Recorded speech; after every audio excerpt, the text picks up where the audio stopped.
Join us as we go in search of history to unravel the legend and legacy of Mr. Ponzi and his scheme. From lotteries to land deals to Las Vegas, people have always yearned for a way to obtain instant wealth.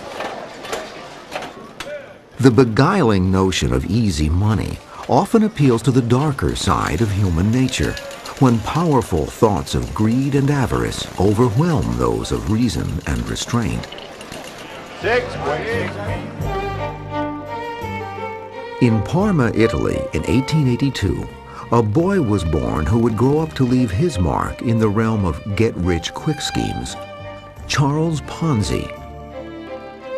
Although accounts of his youth remain sketchy, it appeared that Ponzi always had his eye on money. One thing we do know is that from a very early age, Charles Ponzi was a very established thief. He stole petty things, church poor boxes, documents, anything he could get his hands on. And he wasn't very good at it because he always got caught. And as a matter of fact, after a time, his family, tired of endlessly bailing him out, decided they'd had enough of him. And very frankly, they just simply deported him. With $200 in his pocket, Ponzi sailed to the United States in 1903 aboard the SS Vancouver. Like many immigrants, he saw the United States as a beacon of shining light that could fulfill his dreams of wealth and fame. But first, Ponzi had some on-board business to transact. He presumed, because he had learned some card sharpening skills, that he could take his fortune of $200 and perhaps parlay it into a greater amount of money.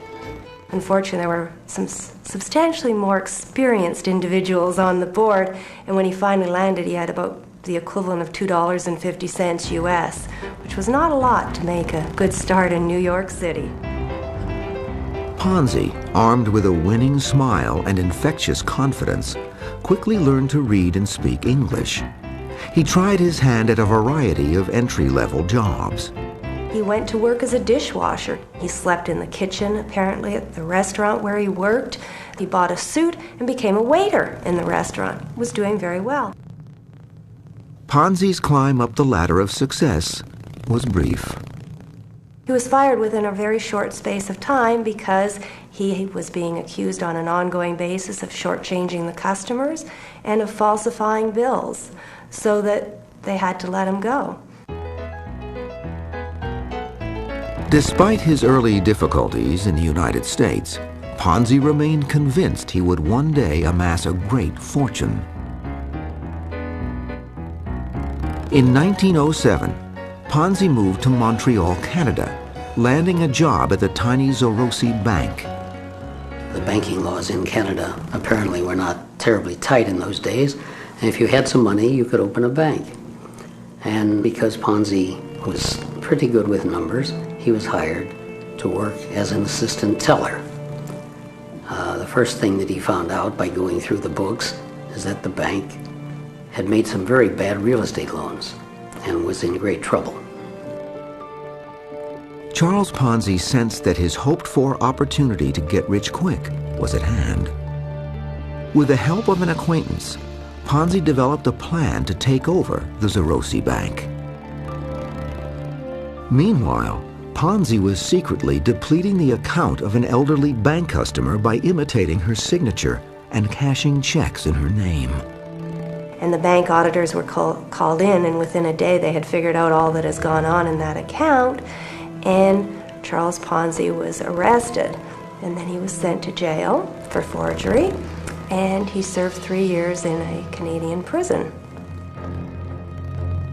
Not wanting his family in Italy to learn the real story, the enterprising Ponzi wrote to his beloved mother that he had taken a job as special assistant to the prison warden for 3 years. When he got out of prison, he headed back to the United States. No point in coming into the United States empty-handed. He got involved in a scheme to smuggle Italian immigrants across the border from Canada to the United States. And he got caught. And he went to prison again. Charles Ponzi served a 2-year term at a U.S. penitentiary in Georgia. his visions of wealth and fame seemingly far beyond his grasp.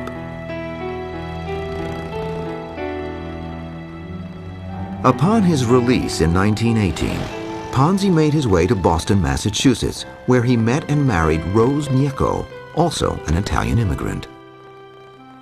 In Boston, once again, he landed a job at a fairly low level in an organization with J.P. Poole, which is an importer and exporter in Boston.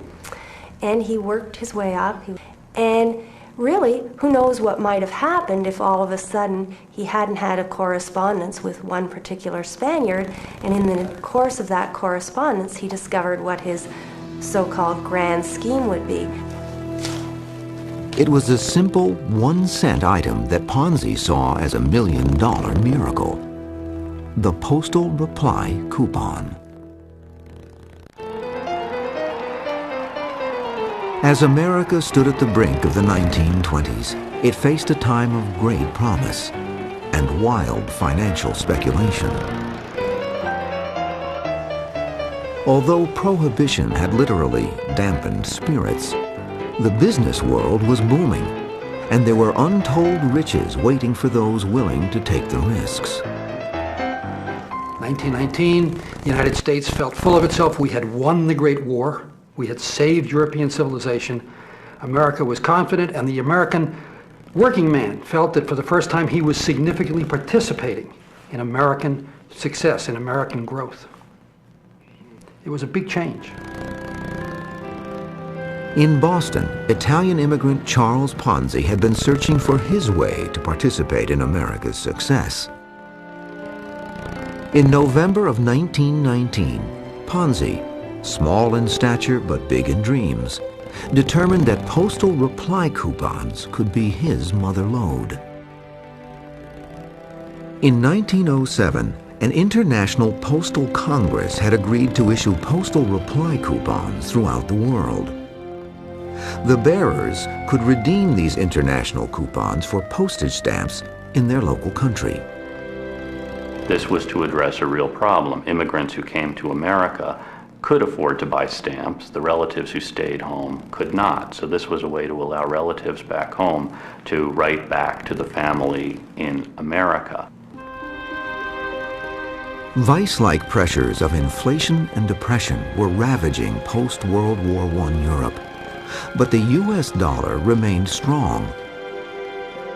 Ponzi saw an opportunity with postal reply coupons that, properly exploited, could result in great wealth. Ponzi realized that if you went to a European post office with American dollars and bought postal reply coupons and then brought them to this country and cashed them in, you got U.S. postage many times more valuable than the U.S. money you spent for them. It was a legitimate opportunity of what we might call arbitrage. And this was the premise. Ponzi believed that for every $1 of postal reply coupons purchased, he could earn $5 when he redeemed them for stamps. With a 400% profit from these initial purchases, Ponzi would buy additional coupons and redeem them for even more money. It seemed to be a proposition that couldn't lose.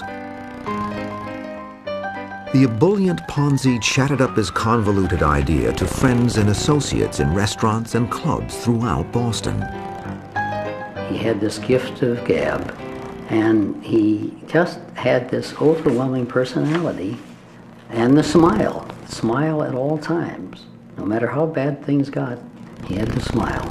He seemed to glitter. He seemed to sparkle. He had an immense air of supreme confidence about himself. He really thought he was very special, and it just shows.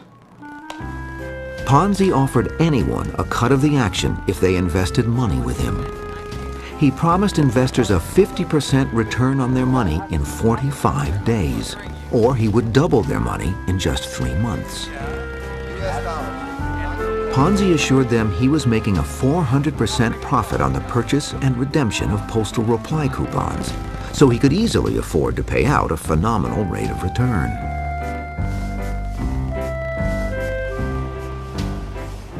In November of 1919, Charles Ponzi opened the Securities Exchange Company, or SEC, in a cramped and dingy office in downtown Boston. One of the people Ponzi became closely involved with was a furniture dealer named Daniels. When he opened his office, he had to have some furniture. Daniels gave him the furniture free of charge because Ponzi had no money to pay for it. A few risk takers took a gamble on Ponzi's deal. True to his word, Ponzi paid them their principal and interest as promised. I convince you somehow to give me $100, telling you that in a short period of time I'll give you back 200. And when the time comes, I do give you 200, you're going to do two things. First of all, you're going to tell everybody you know about it.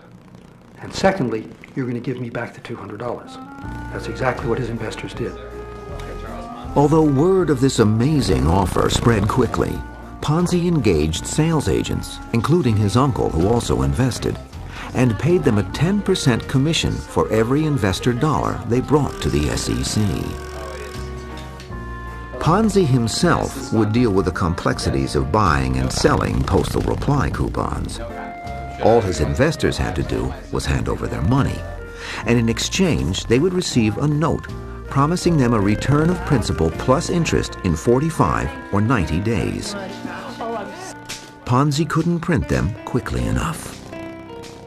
By February of 1920, Ponzi's SEC had received $5,000. Ponzi happily accepted money from all comers, including $800 from his wife, Rose. By March, more than 100 people had invested almost $30,000. But Ponzi owed these investors more than $45,000 in principal and interest. Fortunately for Ponzi, when the notes came due, most depositors kept their money invested to accrue even more interest. At first, Ponzi's clients were mostly Italian immigrants, but as the good word spread, many others rapidly joined the growing crowds. There were policemen, there were priests, there were various working people in Boston who thronged his offices to give him money. Mothers coming in with their children, older women who were mortgaging their homes to invest with Ponzi. And then it spread throughout New England with agents operating all across New England and even in New Jersey. The smooth and self-assured Ponzi had a ready answer for every doubt or question. The effervescent Italian was able to convince even the most skeptical investors with his snappy patter. Ponzi had not studied finance, but Ponzi had a bent for mathematics, and he had supreme confidence that if you throw enough numbers at people, their eyes will glaze over, and they will think you know what you're talking about. As torrents of money flowed daily into the coffers of the Security Exchange Company, Ponzi adjusted to his stunning success. He greatly expanded his office. He hired people to stand behind his telecages and take in the money. He hired managers. The money began flowing in at such a massive rate that he also hired Boston policemen to stand outside his business for $100. And every few minutes, one of the policemen would carry a satchel full of cash to the bank.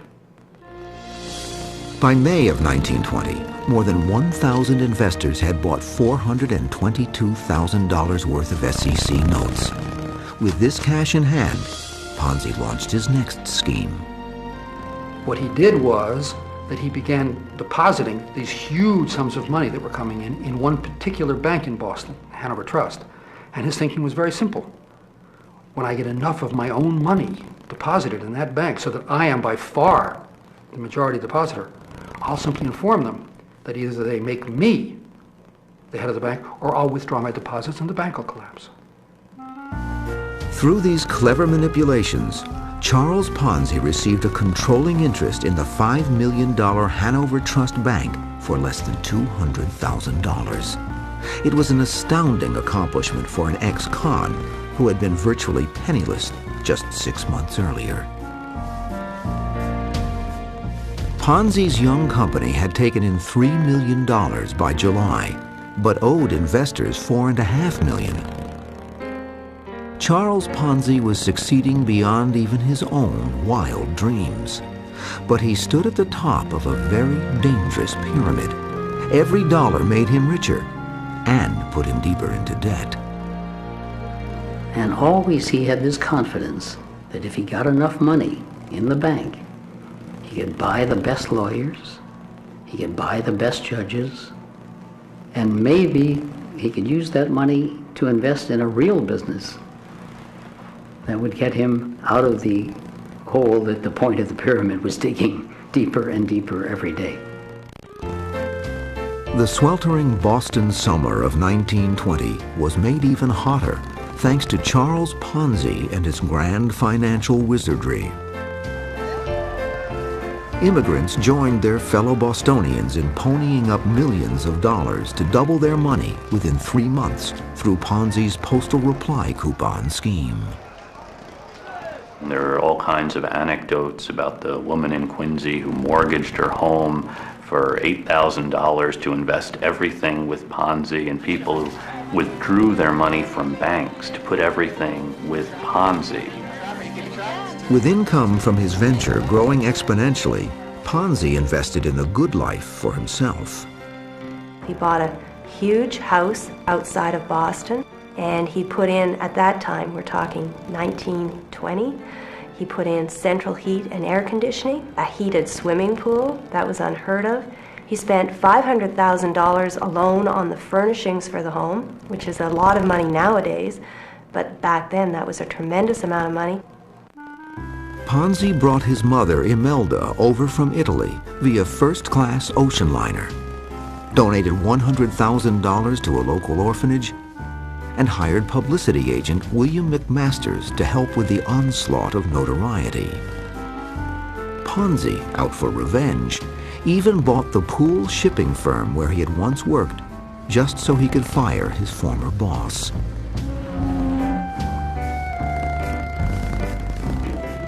But with every dollar Ponzi took in, the mountain of debt he owed his fanatical investors kept growing. The crowds outside Ponzi's School Street office caused curious officials to check things out.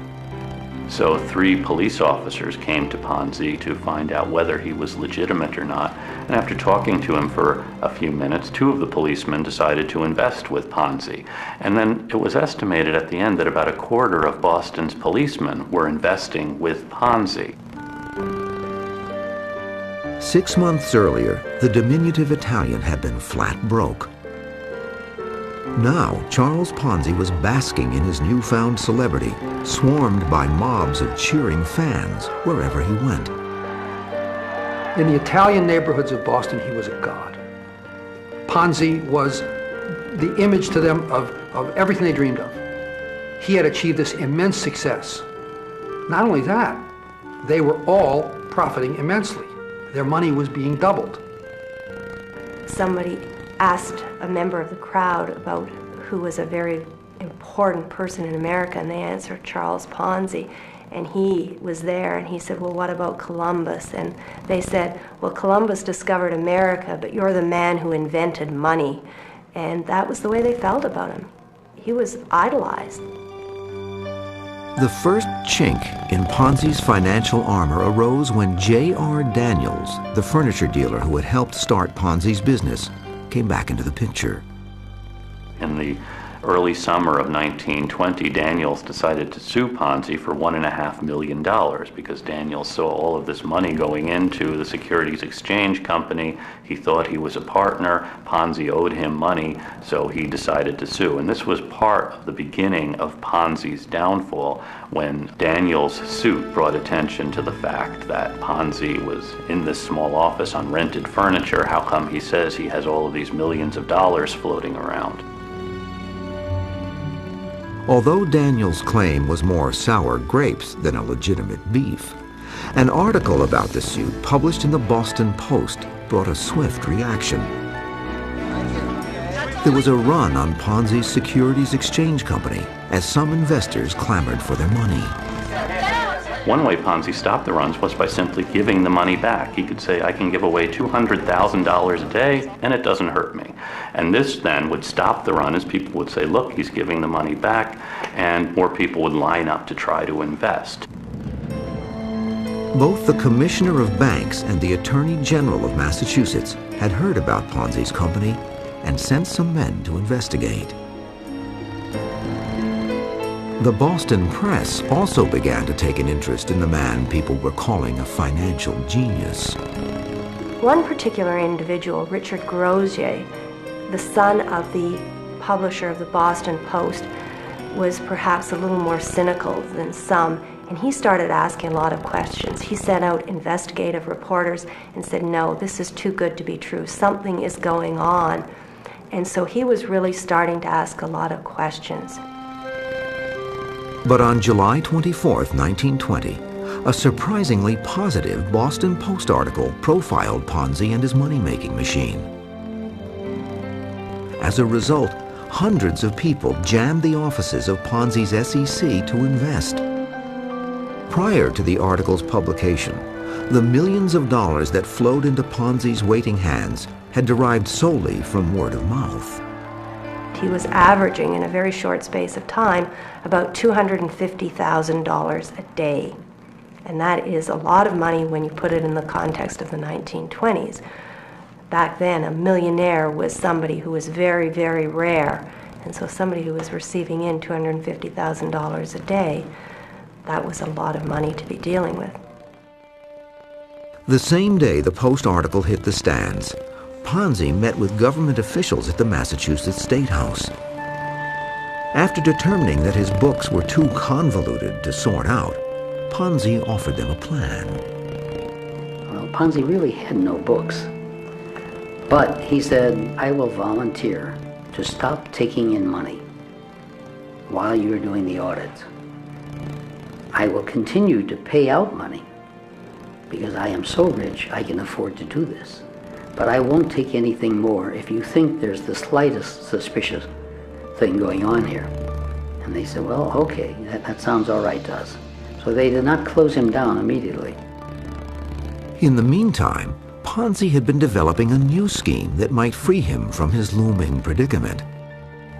He would convince his bankers to provide $10 million to purchase a fleet of merchant ships that were being sold by the U.S. government.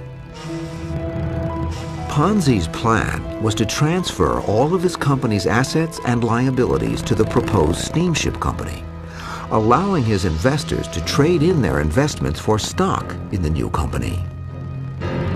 Ponzi's plan failed to impress the bankers, and the scheme never materialized. By July 26th, the Boston Post had dug deeper into the dapper Italian's fuzzy financials and ran the first in a series of negative articles about Charles Ponzi and his SEC. They contacted Clarence Barron. He was the Wall Street publisher that put out Barron's paper. And Barron wrote an article in which he said, if Ponzi can make 300% profit for his investors, why is he putting his money in banks that are only paying 2 or 3%? Why isn't he investing in his own company? Then the next issue had Clarence Barron saying there's no possible way Ponzi's scheme could work. That in order for Ponzi to do this, there would have to be 160 million of these postal coupons circulating, and there are only about 27,000 in the world. The post office also reported that there had been no large purchases of postal reply coupons either in the United States or overseas. The resulting panic caused a frantic run on Ponzi's security exchange company. When hundreds of people lined up to get their precious money back, a near riot ensued and a few women fainted. Nearly $2 million were withdrawn from Ponzi's School Street office in less than 3 days. But the always positive Ponzi paid everyone back with a smile on his face. And Ponzi went out, this huge crowd of people, serving them coffee and donuts while they waited in line. He said, I can afford to do this. You have nothing to worry about. Some people turned away and said, all right, we'll leave our money in there. This was going on while the auditors went on, when we're doing their work. In response to the rising chorus of newspaper allegations, Ponzi was quoted as saying, "I have just used this postal coupon idea as a blind. I didn't want the Wall Street boys to get even a hint of what my scheme is.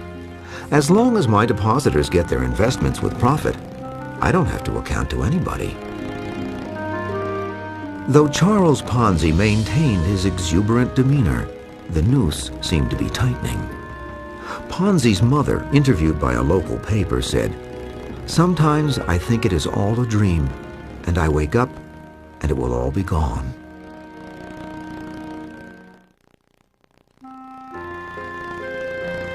In July of 1920, Boston was abuzz about Italian immigrant Charles Ponzi, who had attracted thousands of investors based on high interest rates and an international postal coupon scheme. But Ponzi's grand plans to create greater wealth for his investors and himself were stymied when government regulators, along with local newspapers like the Boston Post, began to poke holes in the twisted fabric of Ponzi's claims. On paper, you could prove that if you traded these postal reply coupons, you could make money. The only thing that you would have to factor into it would be that you would need to hire thousands of people to stand in line at post offices and buy the postal reply coupons. You would have to hire more people to bundle them up and ship them overseas. So on paper, yes, it looked fine, but it was not a realistic plan. On the one hand, you can say he was a swindler and he knew all along he was taking people. On the other hand, perhaps he just was optimistic that if he was given a chance, he could find $8 million that he owed people. Hundreds of people were already racing to redeem their money when the Boston Post published an article by William McMasters, Ponzi's former publicity agent, entitled "Ponzi Hopelessly Insolvent." The article went on to claim that Ponzi was drowning in debt. He only has about $7 million at the most. He's taken in $15 million. If you've invested with Ponzi, you're going to lose it unless you get your money back. So McMasters, Ponzi's public relations man, really wound up turning him in because McMasters said a public relations man's first obligation is to the public he serves. On August 10th, 1920, U.S. federal agents converged on Ponzi's Securities Exchange Company and impounded everything in the offices. Ever the optimist, Ponzi kept his appointment to speak at the local Kiwanis Club that day. The theme of his talk was finance. On August 12th, 1920, Ponzi met again with the officials who were investigating him. The authorities were there, his books were being examined, and Ponzi, graceful to the end, finally said to them, "Are you telling me, gentlemen, that I am insolvent?" And they replied, "Yes." And he said, "In that case, I am your prisoner." And the business was over. The federal government indicted Charles Ponzi on 86 counts of fraud. The authorities also shut down the Hanover Trust Bank, where Ponzi had a controlling interest. It was interesting when they went into the office to arrest him. The mob there virtually attacked the arresting agents. They were very upset. This was their hero. This man was inventing money for them. They all had visions of America providing them with their dream, which was to become wealthy. As it turned out, Ponzi never purchased any postal reply coupons. But nearly 17,000 investors had plunged more than $10 million into Ponzi's coffers within an 8-month period. At that time, he owed $15 million, but that was in 1920 terms. $10 million in 1920 might be worth $250 million today. I mean, $250 million. There were heart-rending accounts of investors who stood to lose everything. A World War I veteran with tuberculosis had hoped to take his Ponzi earnings and recuperate in Arizona. One woman invested the $1,000 her family had received when her husband lost a leg in an industrial accident. One young couple had deposited $4,600 with the dream of using the profits to buy their first home. Holding a worthless Ponzi note, the bitter husband remarked, "Guess it's a doghouse for us now." Charles Ponzi went to trial in the fall of 1920. On November 1st, he pled guilty to a federal charge of using the mails to defraud and was sentenced to 5 years in prison. Ponzi's wife, Rose, fainted when the judgment was announced. Ponzi was sent to Plymouth Jail, where he sent letters to many of his investors, writing that he hoped the recent miscarriage of your investments would not mar the spirit of the Christmas season. Many investors wrote back to the man who had so happily taken their money.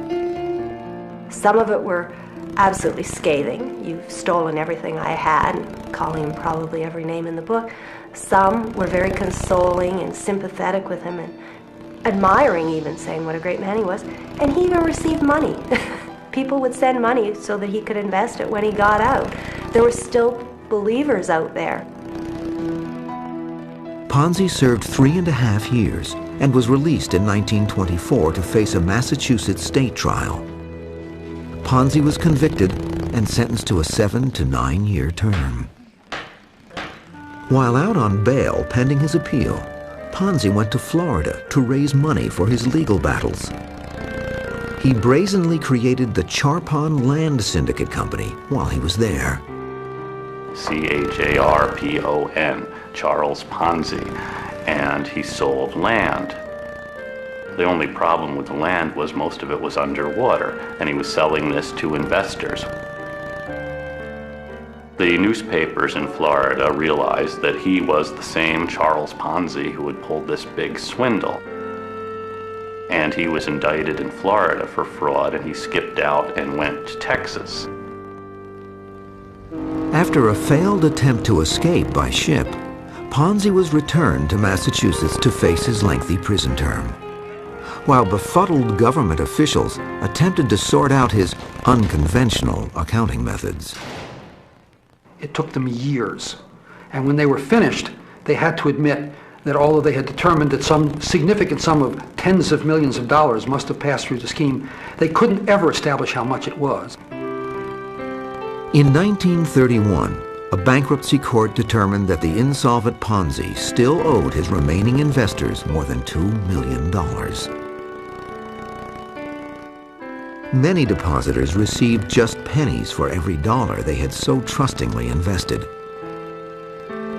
Some wishful thinkers, believing that Ponzi would one day make them whole, held on to their SEC notes and received nothing. They were convinced that the whole thing was some kind of terrible mistake, and he would get out of prison and he would give them back their money. To this day, I'm sure someplace in Boston homes, in an attic, there are old Ponzi certificates still waiting to be cashed in. They couldn't believe he wouldn't pay them. Ponzi walked out of prison for the last time in 1934. Crowds gathered around the once heralded financial genius, even though 14 years had passed since his scheme imploded.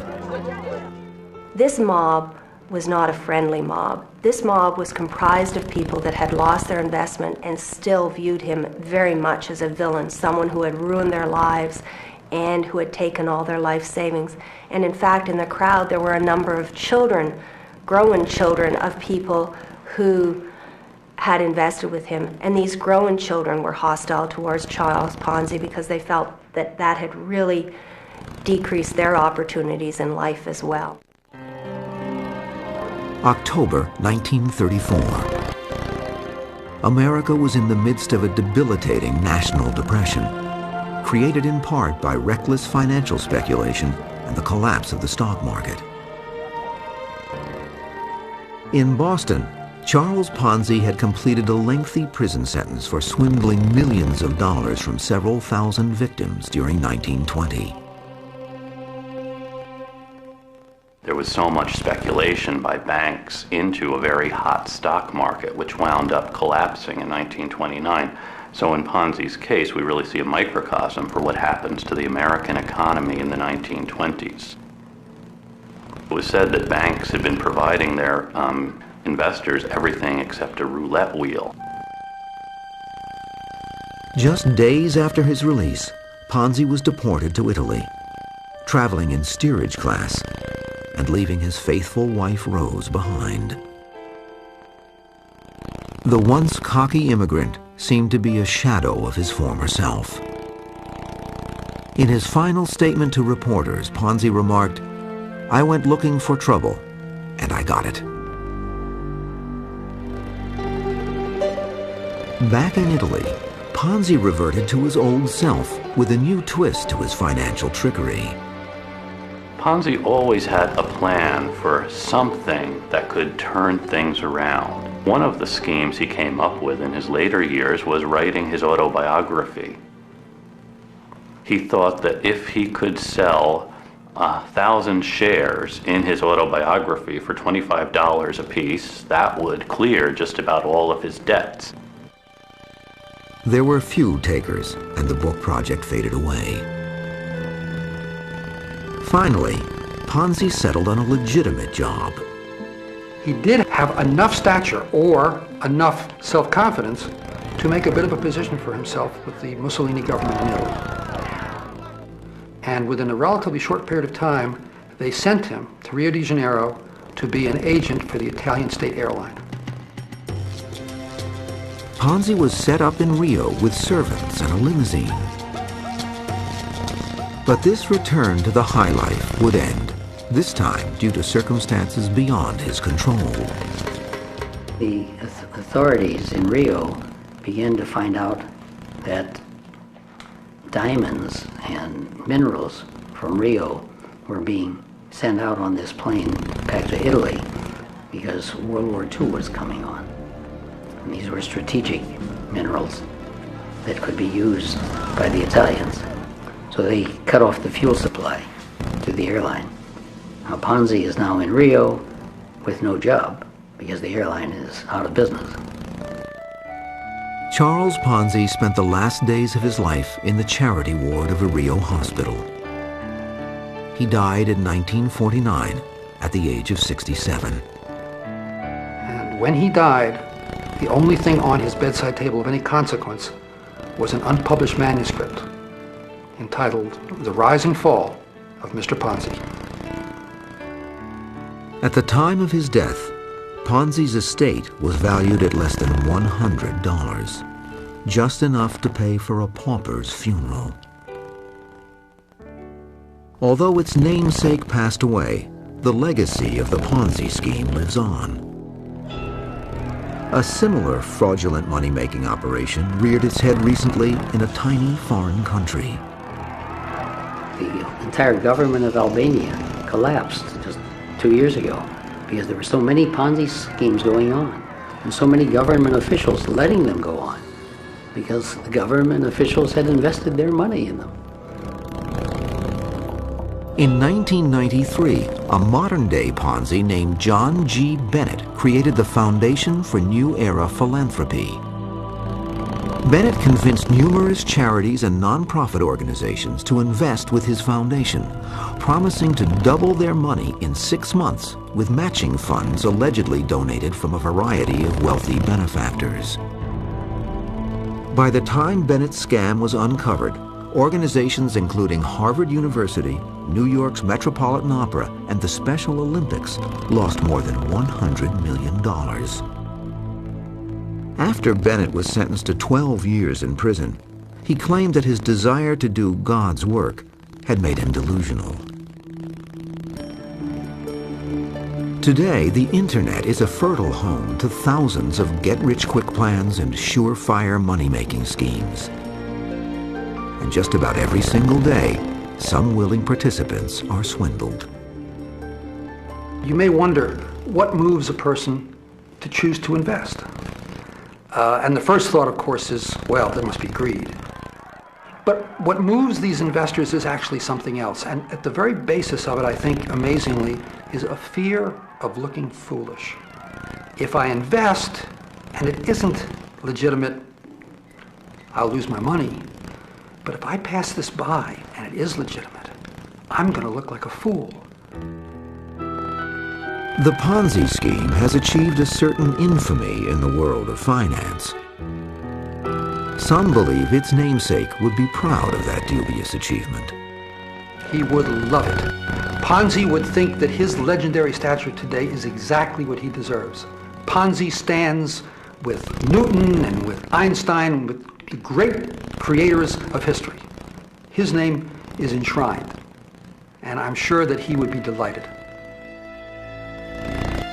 When dreams of instant wealth cast their spell over the human psyche, characters like Charles Ponzi will always be lurking nearby, ready to separate people from their money, whenever we go in search of history.